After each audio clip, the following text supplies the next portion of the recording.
Good afternoon and welcome to the Post-Monetary Policy Committee press conference. The Monetary Policy Committee held its meeting yesterday, the 29th of September 2022. And as is usual, we are having our press conference today addressed by the Governor of the Central Bank of Kenya, after which we will be able to take your questions. You may send your questions through on Slido. That's www.slido.com. And the meeting is #MPC 0922. Without further ado, I'd like to welcome and invite the Governor of the Central Bank of Kenya, Dr. Patrick Njoroge. Thank you very much. And first, I have to apologize for what happened this morning. We ended up having some technical issues, and the sound wasn't carrying through, and it took a while to fix it. And so apologies for that. And we hope that this will be satisfactory, and you didn't have to do too much in terms of break all your other schedules. So again, my apologies for that.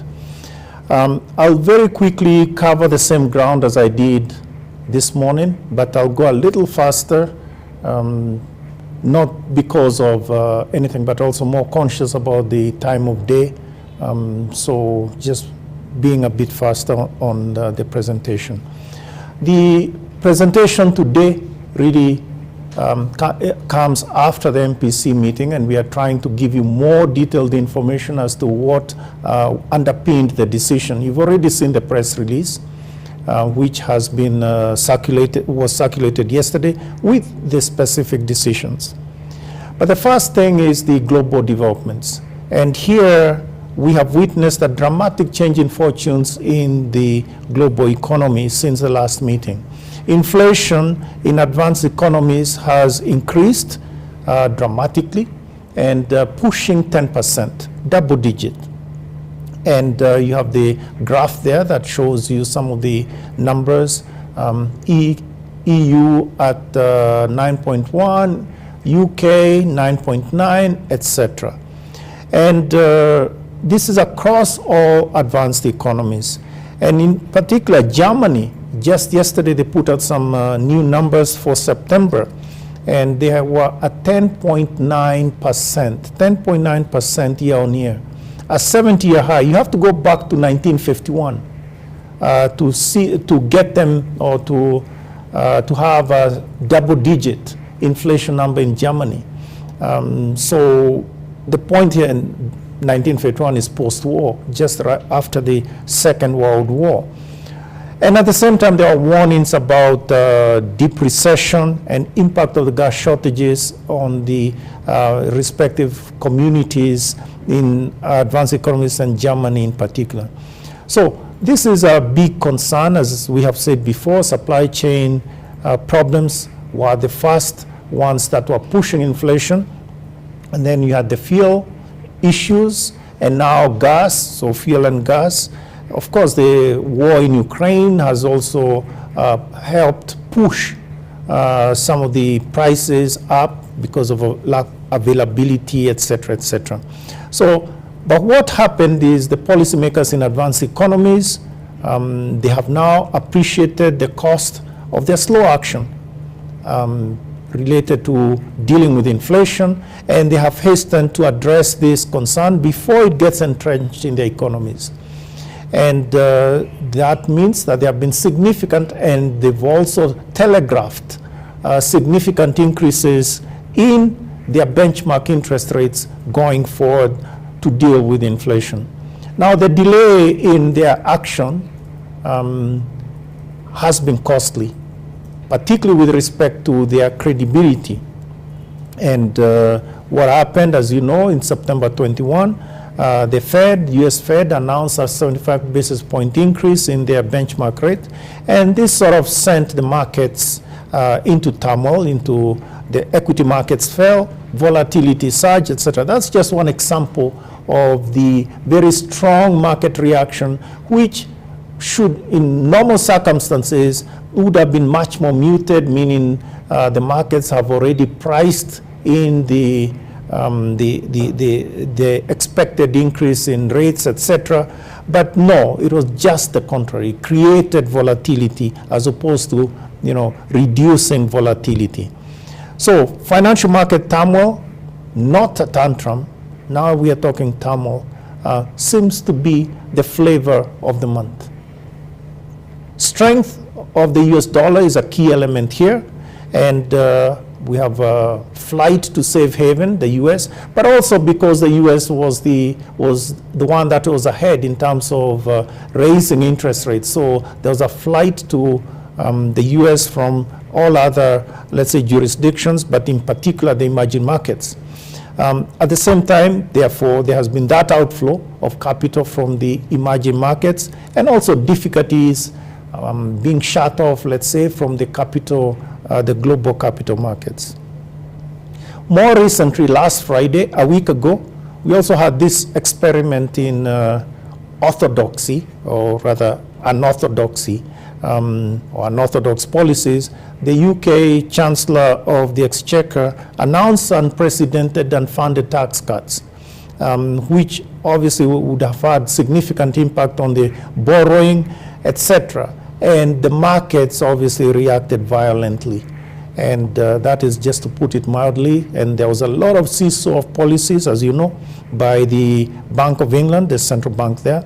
And in the end, there were serious concerns about financial stability, which the Bank of England had to deal with. Obviously, it's not over. There's been a respite, but at the same time, one would expect that this matter will be dealt with in a sort of a comprehensive way, so that the policies are not incoherent. And in particular, we are concerned, of course, that all those actions in those markets have considerable spillover effects on our countries, on our economies, emerging market and frontier economies. And so that is a big concern for us. We are not just innocent, watching from the sidelines. No, it affects us deeply. Now, of course, most of these things have been self-inflicted, the damage, but then we have the spillovers. At the same time, we should not just sit and encourage the advanced economies to do the right thing. Sure, we will encourage them, and we have encouraged them to do the right thing. But I think the point here is that we too have to take action that would strengthen us, strengthen our macroeconomy. Stronger policies are a source of our resilience.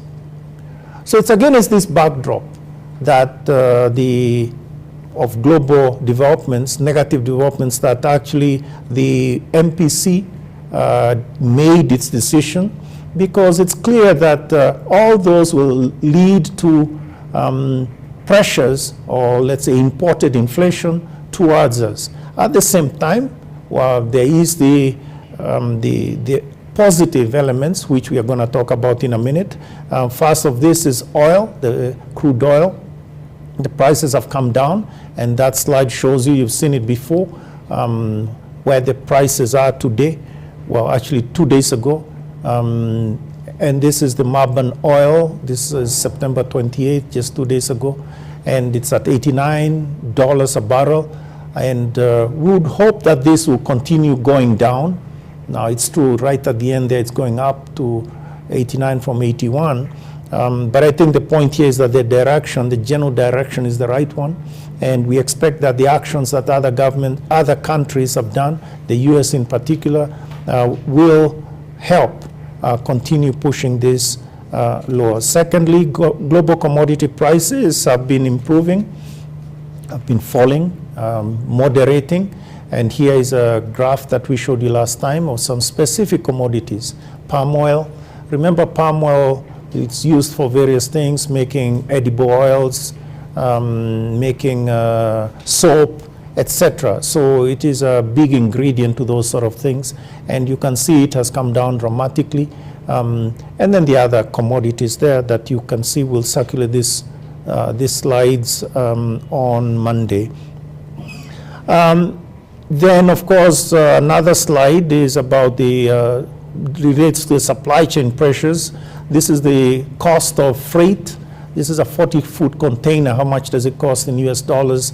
I believe this is an index, standard index. I cannot, yeah. So you can see it was below 2,000 for quite some time.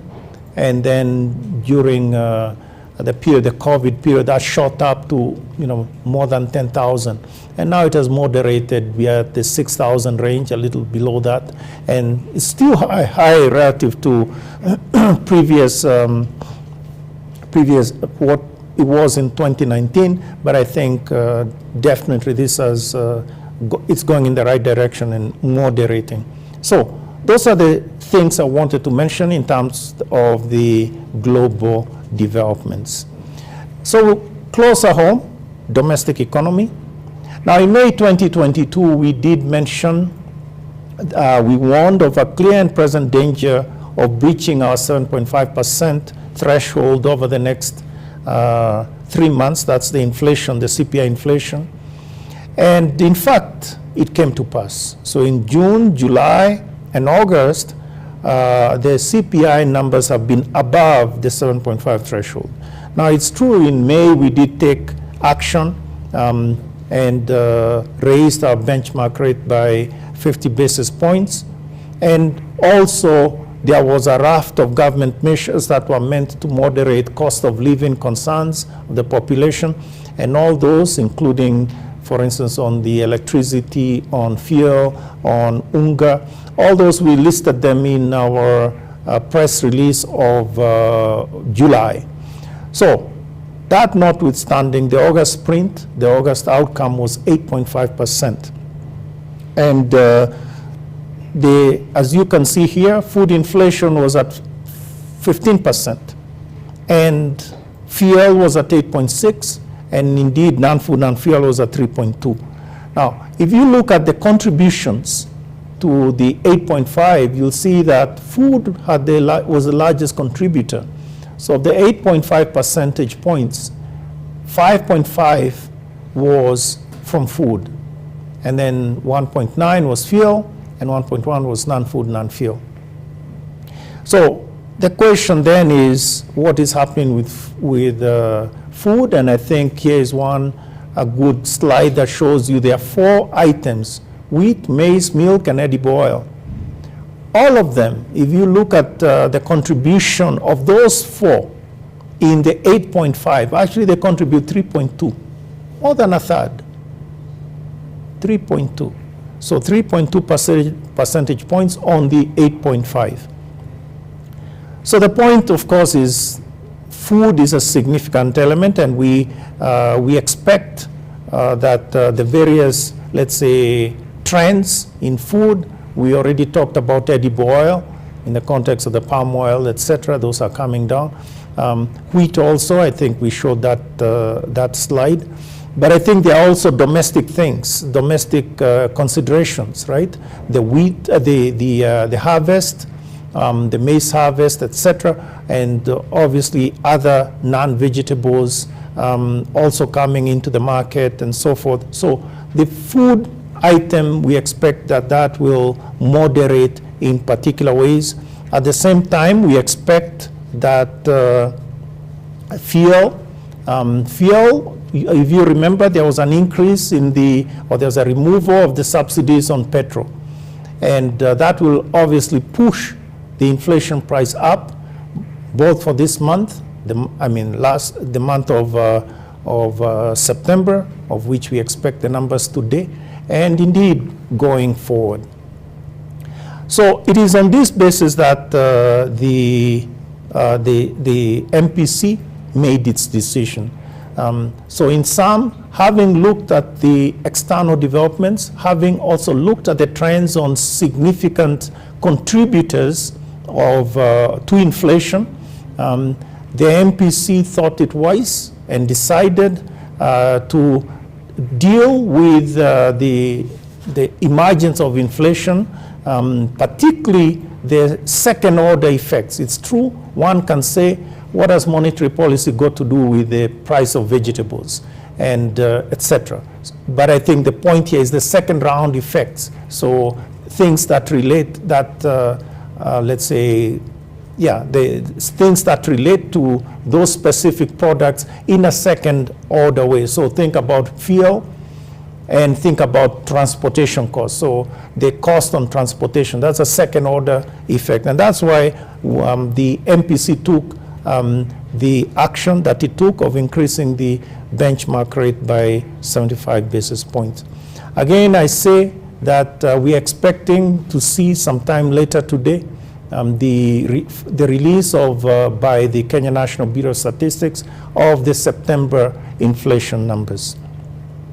Moving on, domestic growth.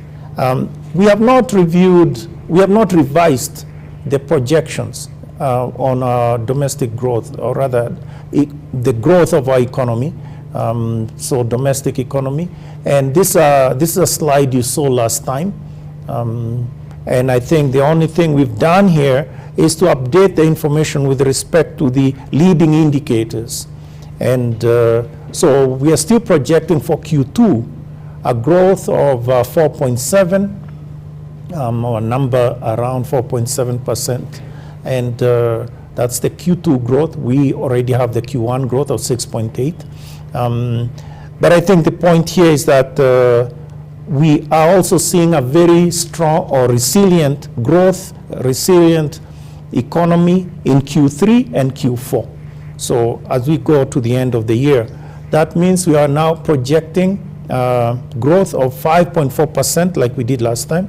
And we expect also that the Q2 data will be released hopefully today, but definitely in the near future. We expect this to be released shortly.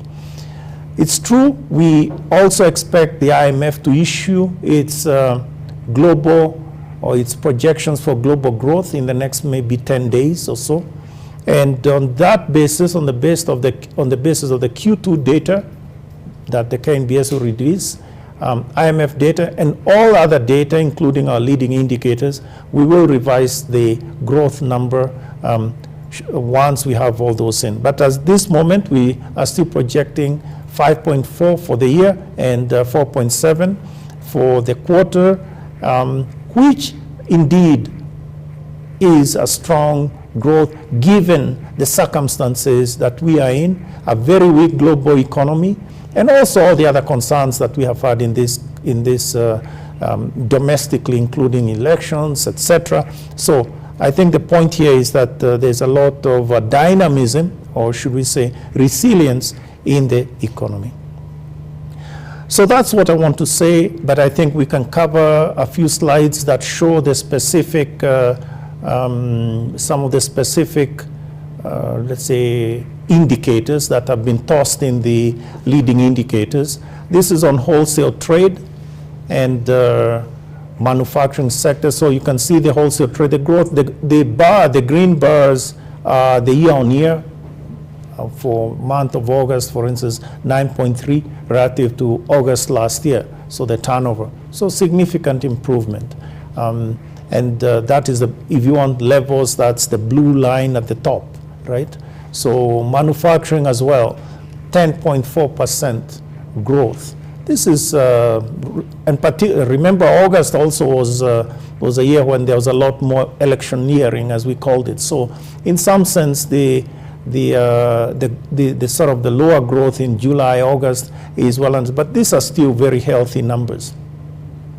Power consumption, again also, this relates to, particularly on the large power consumers, relates to industrialists, etc., large movers of those products. And I think this also, you can see the economy has been growing if you use this as a sort of an indicator of the dynamism of the economy.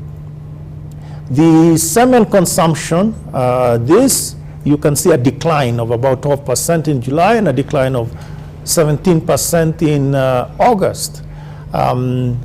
Consumption and production, similar declines. Well, the point is that this coincided with, or rather this is as a result of the completion of some of the large infrastructure projects that were there. The expressway, for instance, the Nairobi Expressway, and also the construction of the, I guess it's a bypass around the airport and port of Mombasa. I don't remember what the name is, but I think we understand that large project, which was actually commissioned recently. So those were two significant projects that had a lot of consumption, and hence one could see this decline. But there are also other projects, obviously, that have been completed. Turnover on transport and storage, again, these are good numbers. Now, we'll talk about transport and storage in a little while, but I think also you can look at accommodation, food, and services. Those are the restaurants. 37% increase in turnover. So and I think this is something that we have all seen, that the hotels are now doing better, etc. Having said that, private sector growth at credit growth or credit to the private sector, 12.5%, has moderated from 14.2, but it's still significantly higher than say what it was in the earlier in the year. So again, shows that this is going on. If you look at the sectors, some leading sectors in this, you have manufacturing, trade, business, and also consumer durables. Consumer durables is an interesting one because it shows the consumers, let's say, private sector confidence level, if you want to think of it that way. So what is the level of their optimism, etc. You know, so that is an important indicator, as you can see. Other slides. We move to the surveys. This is something that I would encourage you to look at. Again, the surveys are producing very good data, good information. They are surveys, as such, surveys. So we ask CEOs in this case and other actors specific questions. We hope to put them out on Monday. On our website once they are all ready to be put out. But anyway, here is the, go back please. So this is a measure of business confidence, right? And this is by CEOs. And so you ask them how confident are they about their company, you know, the optimism in that things will be better. And you can see that between July and September, there was a significant increase. So if you look at the ones that think that things will be worse, that was 22% in July, now it's only 11%. Now, sector as well. So asking them about their sector, you see that that has also improved appropriately. I'll let you look at this also when we put out the slides. Next slide is from Market Perception Survey. And on the left-hand side, you have banks as respondents, and on the right-hand side, you have non-banks. And you can see banks, if you ask about the level of optimism, you can see they are at 94% that are optimistic, either optimistic or very optimistic, right? And on the non-banks, you have similar levels of improvement from the July survey to September survey. This shows you the dynamism that the private sector is feeling, right? Obviously, this has to be realized, but it is important to appreciate that you have to start with optimism. Next slide shows us, from a different perspective, the same outcome, but now looking at it relative to July, and looking at it from, let's say, what happened in 2017, the last elections. And you can see that 2017, there was a significant increase in optimism from July to September, but you can see that it is completely dominated. It's completely dominated by the September outcome, September 2022, right, at 94%, and also on the non-bank side. I'll let you look at it when we put it out there, but I think all these are pointing to significant private sector or optimism by the private sector about Kenya's economic prospects going forward. So another interesting, let's say, piece of data from the survey is forward bookings in the hotels, right? Now, this survey was done in September. So let's look at December, so 3 months ahead. Already in Mombasa, we had 60% booking, that is of bed capacity. In Nairobi, we had 50%.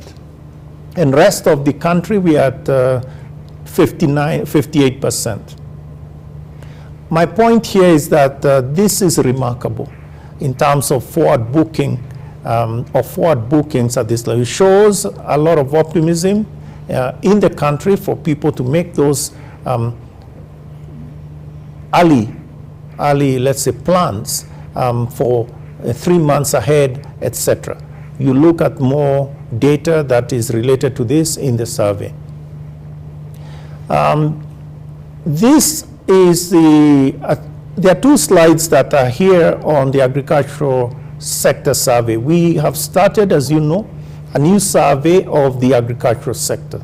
And it tells us there's a lot of detailed information that it is kicking up.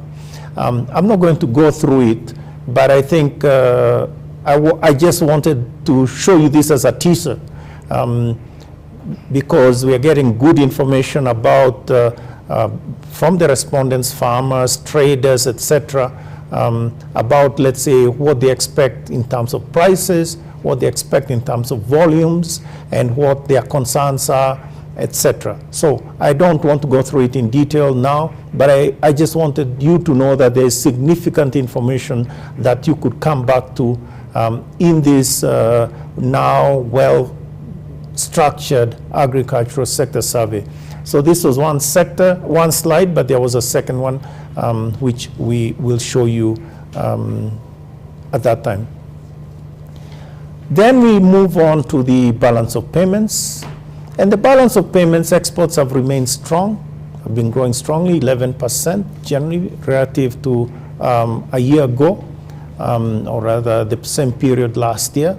And I think the points, if you look at all the products, there's strong growth. The only one that you can see that has been, let's say, has fallen is horticultures, and I think we explained this the last two meetings that we had. And this relates partly or largely to the export of avocados. And now those problems have been resolved. And indeed, all we are hearing is actually the converse, which is there's a lot of exports to China, and others also are interested in purchasing our avocados, etc. Imports, similarly, have grown dramatically.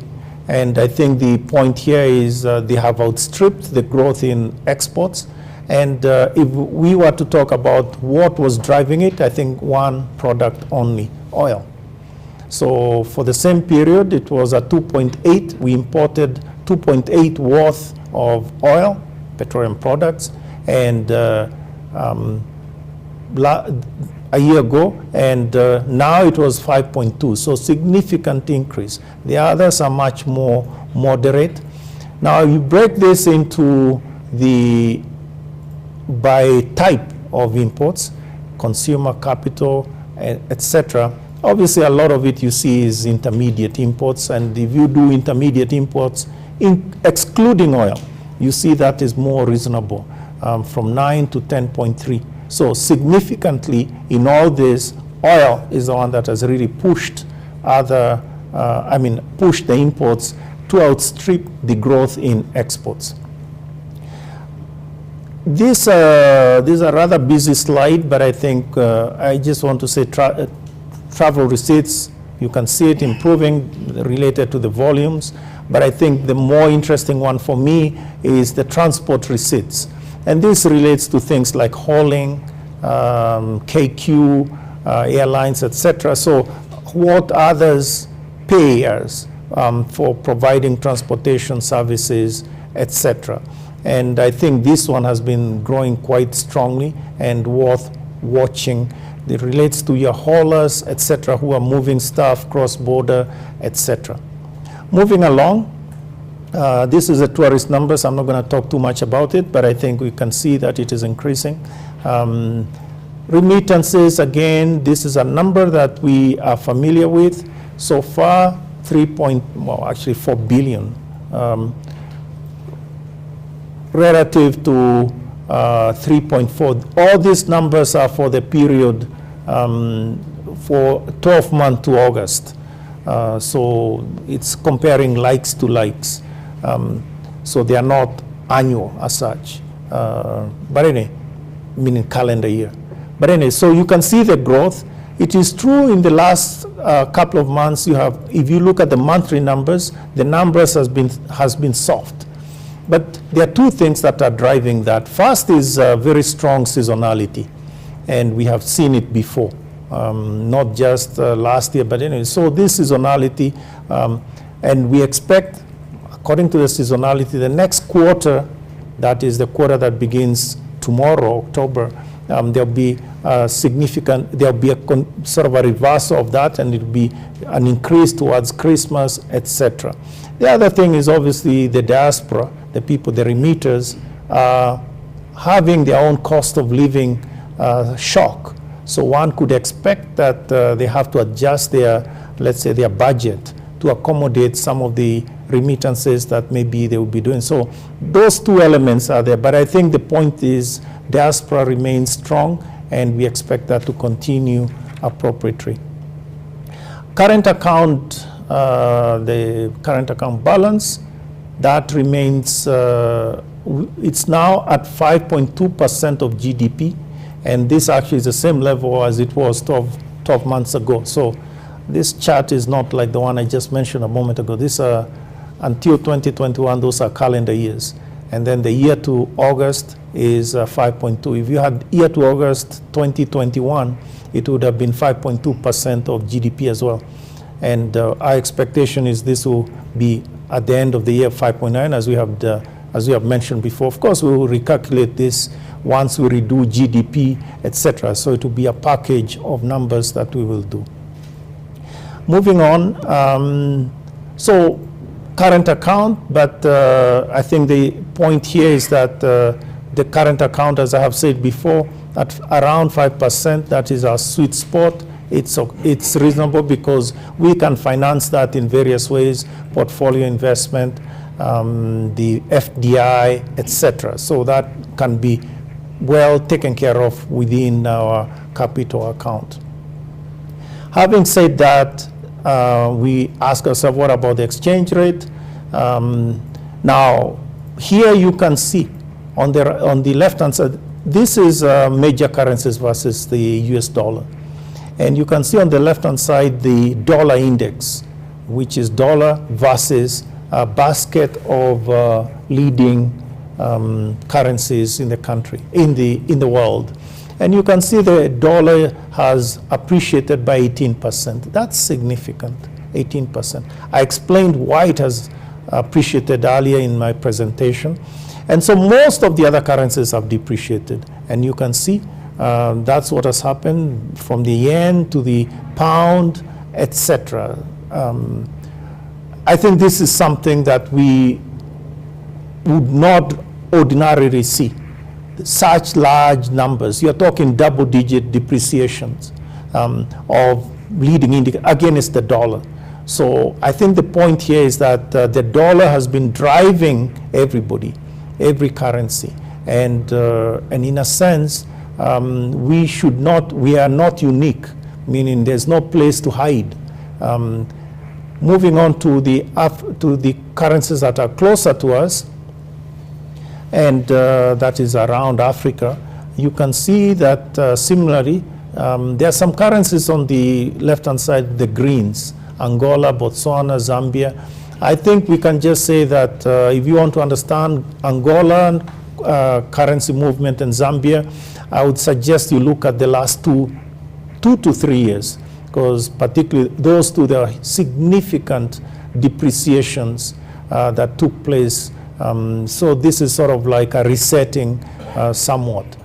But notwithstanding, you have the other currencies sort of towards the right from the SEDI to the all the way to, as you can see, we are at 6.7%. Again, we are in the middle of the road, yeah, or middle of the park, which is perhaps the best place to be, given these very uncertain times and given the huge movements that we've seen. And that's, so in that sense, we feel quite comfortable in terms of what is happening in the FX market, meaning the pricing or the exchange rate that is the market is producing.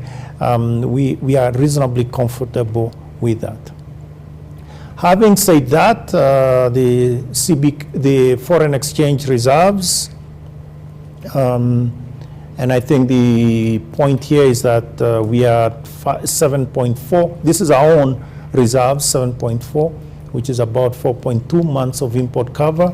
And yes, so we have reasonable reserves here. We have adequate reserve cover. And again, remember, reserves are to be used sort of on there's a rainy fund, kind of rainy day fund, if you want to put it that way. So to be used in those sort of horrendous sort of situations. But I think the point that maybe some of you have asked before is, but okay, Governor, you've mentioned several times that there is adequate foreign exchange. But is that happening?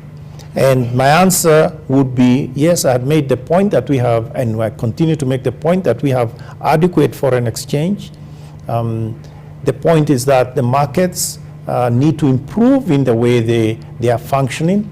And yes, there was noise in the market as we came towards the electioneering period, etc., those 2 to 3 months. And that also obviously led to a sort of a, let's say, weaker performance of the market. Now we are talking the FX market. Now that all that has been, let's say, resolved, meaning the electioneering period has ended, the political, let's say, noise and risk has come down dramatically. Those uncertainties, COVID as well has come down. Of course, we still have the external issues that I mentioned a moment ago. So we expect that actually will bring us back to, to a sort of, will bring us back together, as it were, and continue to strengthen the market.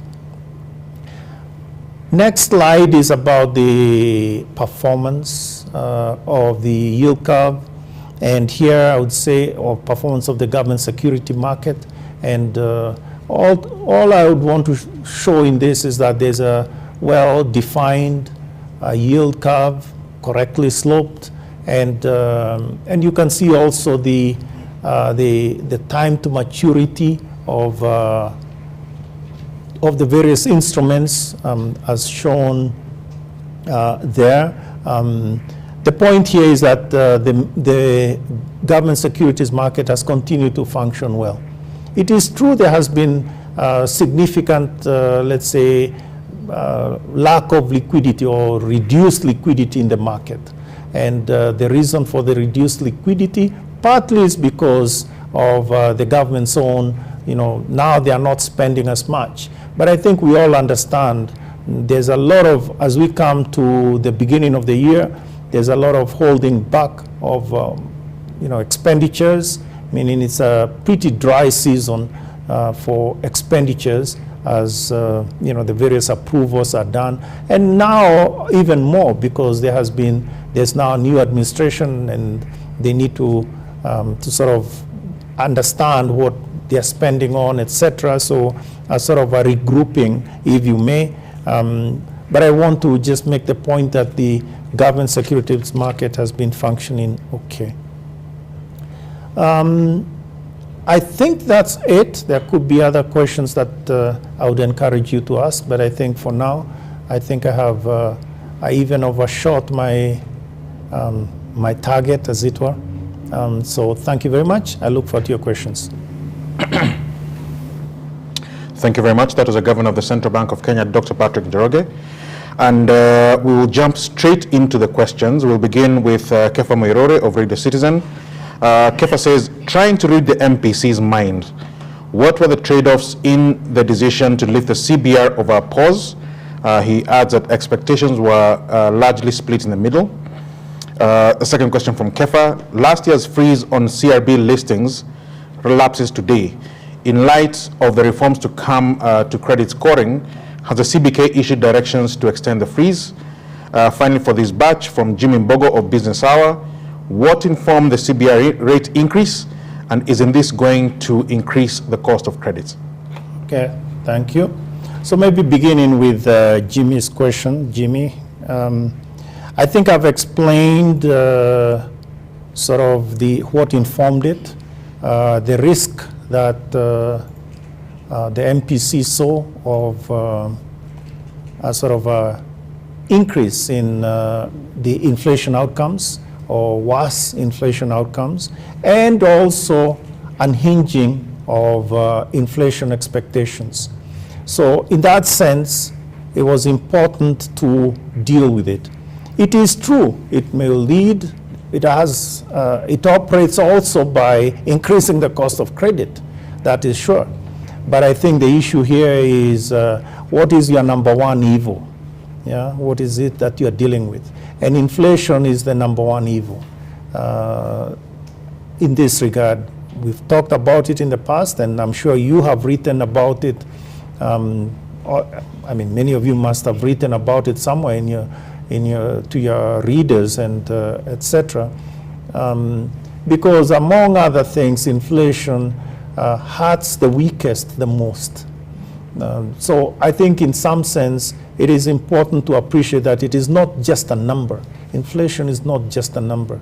There are lives, there are people behind it. And often there are those that have the least ability to maneuver are the ones that are hurt the most. So that's why it is so important to bring inflation back in the box, as it were. And then once it's there, then long-term issues, including the issue of cost of credit, will be dealt with. Remember, we've come a long way. We've talked about this before, where there was significant, not just inflation, but other things that led us to take certain harsh actions because we knew what our priorities were. So here, inflation is the priority, dealing with it, and making sure that inflation expectations don't get embedded in our thinking, etc. Now, Kefa also asked the trade-offs. I guess I've explained this, yeah? You said to lift of our pause. Well, the pause means that we are doing nothing, meaning the set of policies that are there are appropriate for the problem, to deal with the problem. And that is what I'm saying, that the MPC realized that that was not the case, that there was scope, according to the press release, there was scope for a further tightening of monetary policy to deal with the risk of higher inflation. And so in a sense, we did what we should have done. When we see inflation, we have to deal with it. What we cannot do is to sit and sort of pretend that it's not there, or for that matter, say, wish it away, or sort of say, well, for sure it will be temporary. You can use whatever word you want for that. So I think in some sense we saw the danger and we have dealt with it. And if indeed the inflation monster is killed soon enough, then we'll reverse policies. Maybe at that time, if it is more accommodative policies are needed, we'll evaluate it. But here and now, the assessment was one of tightening of policy. Kefa also asked about last year's freeze on CRB. Well, maybe I should say a few more things here, which is, it is true we have this CRB process, Credit Reference Bureau, but actually it has a different label, but in it, let's use the label CRB. I think we understand each other, yeah? And I think it has been a significant step forward in the way we do business. We'll never manage to do adequately the risk-based pricing of loans if we don't have this well done. And I think when we started off, there were significant difficulties, including what has been a sort of a use of this as blacklisting. So you're blacklisted and boom, you're out. Now, 2 years ago, we enhanced it and we improved it in particular ways, and I hope some of you have looked at the progress that we made at the time. And it is true, we froze some of the, let's say, uses of it in the context of COVID. COVID is now behind us. I mean, most of us, I mean, it's true, we're supposed to wear a mask, but everywhere I go, you know, I'm the only one who's wearing a mask. So I have to remove my mask, otherwise, you know, so I think the point is that now is behind us. Of course, what we need to do is to, as the president has indicated recently or suggested to us, requested us to look into this so that we can improve it further. And that is something that we are doing. So please be patient. We will improve it. It has to start from where it is, meaning where it is operating in a particular way, and we will improve it so that it becomes an even better tool for you, the consumer, or rather the consumers, regardless of where they are on the sort of, let's say, range, range of, let's say, adequacy of financial, financial management, right? So I think that is really the point I would want to make, but I again plead for your patience. We will be looking at it again, and well, we are looking at it, and we've been looking at it, and we hope that the outcome will be something that will, obviously we also want to say we want to benefit from other countries, the experience of other countries. By the way, we have done a lot of that work already, meaning benefiting from other countries. So I think give us some time. All right. In the second batch of questions, we begin with Rama Nyang from CGTN Africa. Rama says the governor has spoken about persons trying to execute a golden bug-style scam in the foreign exchange market. Who are they and what action has CBK taken against them? Jimmy Mbogo again from Business Hour. Are you concerned about the plan to increase the limit of 1 million shillings withdrawal and deposit and its effect on anti-money laundering and counter-terrorist financing? Johnston Oleturana from Qland Media is asking, yesterday the president instructed spending be cut by 300 billion shillings. Banks will have to increase lending to the private sector. How will this play out on inflation? Okay. Thank you. So first question, Raman's question. Yes, in my presentation to members of Parliament on September 19, Monday, September 19, I commented on record, hearkening back to Golden Bug. Raman, I'll leave that there and will not comment further. On the question that Jimmy has asked about the 1 million limit, I think the point here is no, I'm not concerned because maybe it is not, what you're asking me is probably much wider. Yeah, I don't think there's any plan to increase the limit. And if there was any plan, I would know. I think we have had discussions and we continue to have discussions about improving the way that whole, let's say, KYC, know your customer, and cash management, so as to ensure that the anti-money laundering and CFT, combating financing of terrorism, parameters are dealt with correctly. The point, though, is that the way it is done today, there are a lot of concerns from a customer perspective. There are many pain points, and we have actually looked at it carefully. We've done some surveys on this, actually much earlier. We did them in January through March, I believe, maybe April of this year, and in a sense, detailed some of the concerns. So the point is, those concerns need a solution, and that is basically what we have been told, we have been seeing, and the President has recently talked about those, and we have indicated that we are working on them, and we will have a solution that is appropriate, maintains the the protections that need to be there on anti-money laundering, AML, CFT, but at the same time removes the pain points that consumers obviously feel, etc. I mean, some of them are, let's say, implementation issues, right? So you go to a bank and deposit in some money, and it's the same bank, different branches. There is a sort of a different approach. So I think the point here is we understand that, and we need to deal with it. It is a true concern that we have to deal with. Then Johnston asks about the President's statement yesterday relating to cutting back expenditures by 300 billion Kenya shillings. I think this is something to be applauded, and we look forward to its implementation. Why is that? Maybe we show you, some time ago, we showed you the consolidation path that we have been talking about, right? I showed this slide to the parliamentarians on the 19th. Give me a bit of time. There it is. The slide is there.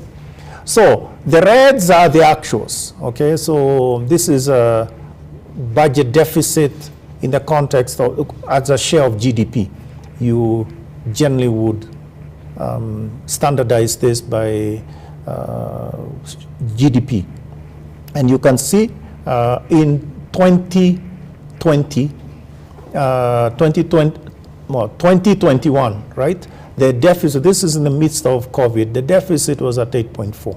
It had increased from 7.8 to 8.4. And the target actually at that time for us, given COVID, etc., was 8.7% of GDP. In effect, last fiscal year, 21-22, it came down to 6.1%. Again, the numbers are to be confirmed completely, but it will be around there, 6.1. So a consolidation from 8.4 to 6.1. It is true, there are some pending bills, etc., that in a sense make the 6.1 a dirty 6.1, so the National Treasury will have to adjust their numbers appropriately. But the point is that the direction is significant. More than 2 percentage points of GDP. That is significant. So at that point, before COVID, we had a certain path that we had accepted as a people, as a country, and that was the dashed boxes, the black boxes. So that was the consolidation path that we were at. But now, given COVID, we revised that to the green, right? That is the green. Now, given where we are, we could probably say that we need to move to something like 6% in fiscal year 22-23, right? The next fiscal year. And but I think the point is that is being discussed because precisely that 300 billion Kenya shillings will reduce that deficit from where it is now. So that number, 6% of GDP, is the one that actually will probably be shorter. What does that mean? Or smaller? What does that mean? It means that we'll have a faster consolidation faster fiscal consolidation. We've had conversations with you about the debt, evolution of debt. And I've made the point repeatedly, not once, but repeatedly, that a key element in debt consolidation and bringing debt under control is actually credible, sustainable fiscal consolidation. So there you have it. So to the extent that we have a sustainable decrease in the deficit, that will bond well with strong, let's say, sort of a reversal, or more than reversal, sort of bringing debt, the path of debt back into a sort of a sustainable line. So I think I want to leave it there. Of course, it will lead to a reduction in the borrowing requirements, right? In the borrowing requirements, and that is okay. The private sector, it's not that the private sector was crowded out, but I think the point is that we are in a position where the banks should be lending, working with individual producers, etc., on their things. So I think that is good. That is good. Will it play out with inflation? Okay, obviously this works positively in terms of inflation, meaning it is not inflationary. If anything, it's deflationary. So it will support the inflation path that we are doing, meaning reducing the prospects of high inflation. Faisal Ahmed from Citizen TV has said, Central Bank of Kenya received any queries from First Community Bank customers regarding liquidity challenges at the bank? Eric Mokaya from Wango Capital, a follow-up on your recent comments about Safaricom. What is the proposed path between now and January 2023 in regards to splitting it?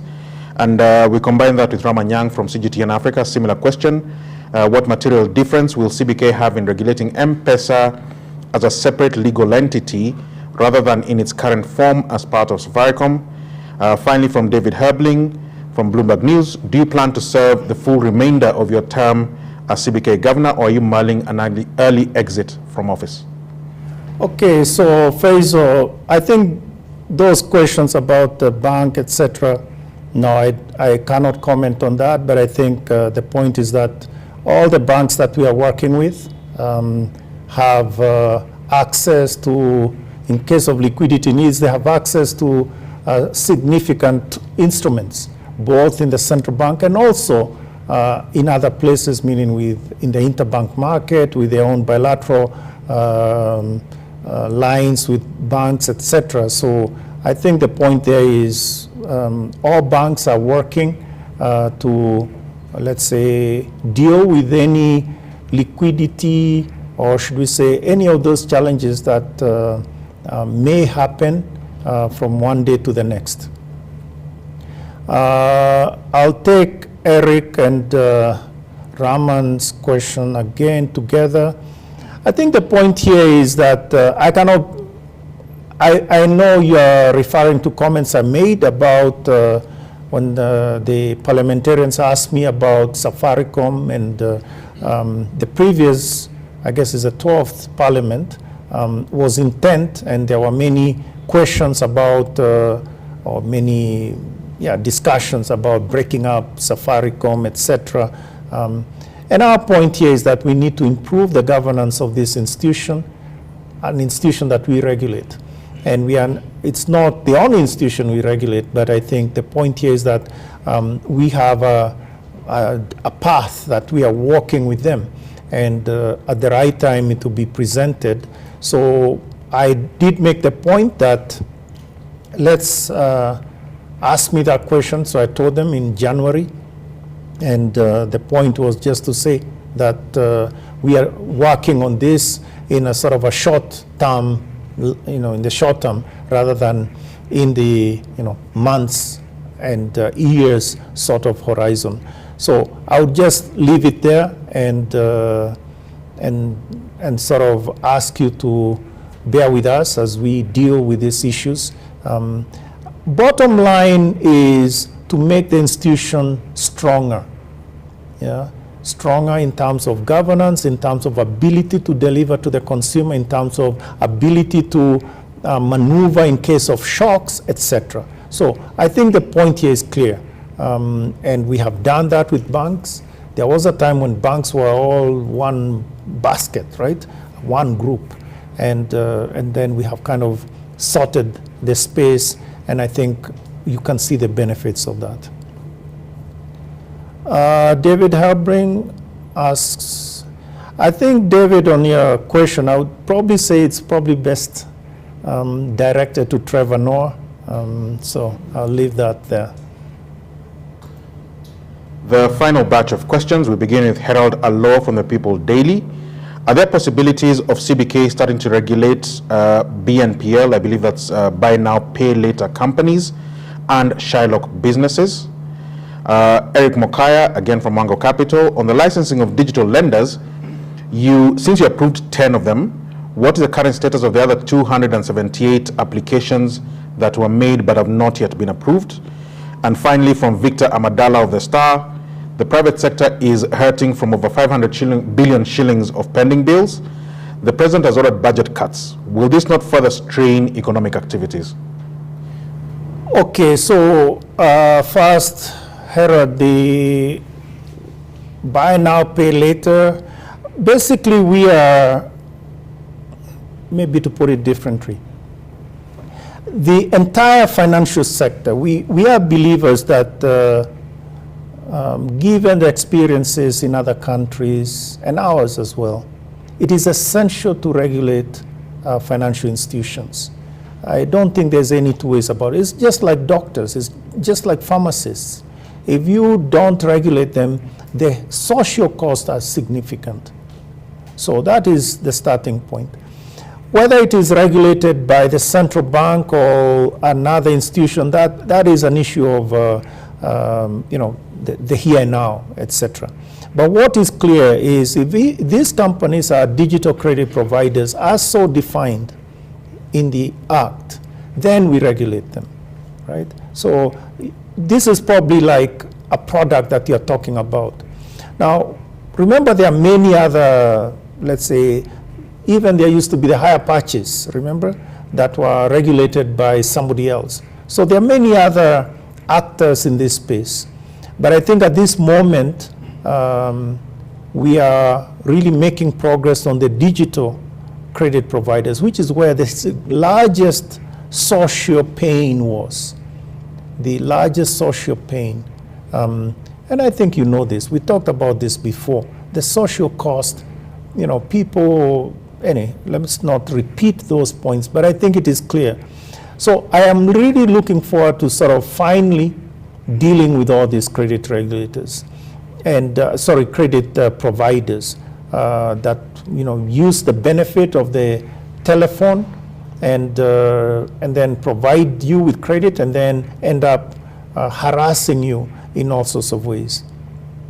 So that's what I want to say about that. But Eric also asked about it's true we approved 10, and there were others, there were 288 that we had in total.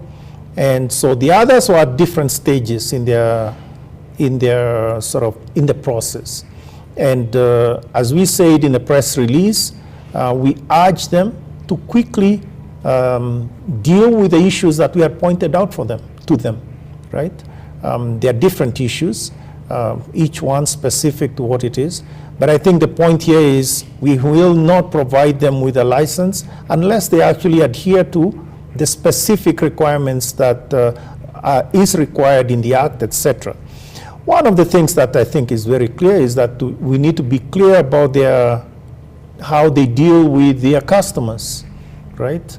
And assurance that their collection habits or methods are ethical, all those things. So in a sense, one can argue, one can make the point, it is their business model that we are interested in. One of the many things, business model. One could also say things related to the source of capital, etc. Also to understand who are the people that are running these operations. These are all requirements that should be standard. And I think I just encourage them.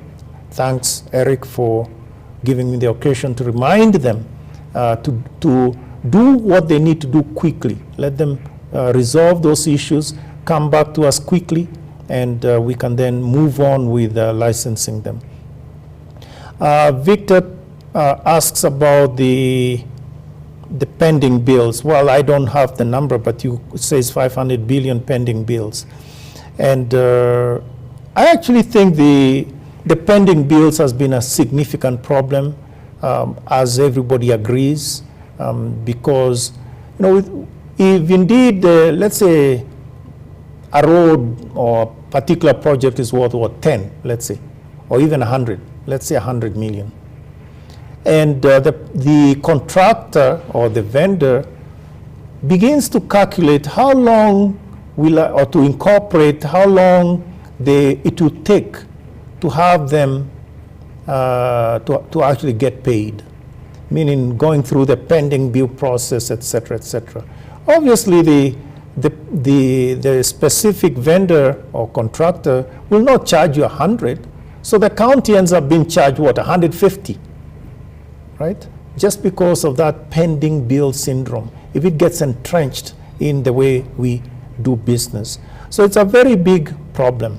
And at the same time, of course, during that period, the company doesn't have resources, it doesn't have liquidity, etc. So you could even actually it could even collapse, send it to bankruptcy, just because of the pending bill problem.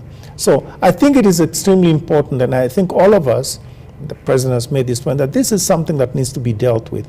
I think at the same time, making sure that we don't create new pending bills. So it's one thing to have the stock and deal with the stock, but we need to make sure that there are no new pending bills, so that will end up going into that bucket. So thank you, Victor, for your question. Anything else? That is it in terms of the batch of questions that we had. We've got a number today. We thank you all for joining us this afternoon, a bit later than we usually do it, but we thank you for having been with us and putting through all your questions. As the press release says, the MPC will meet again in November, but is obviously prepared to meet earlier should the circumstances warrant it. But for now, thank you, and do have yourselves a good afternoon and a good weekend.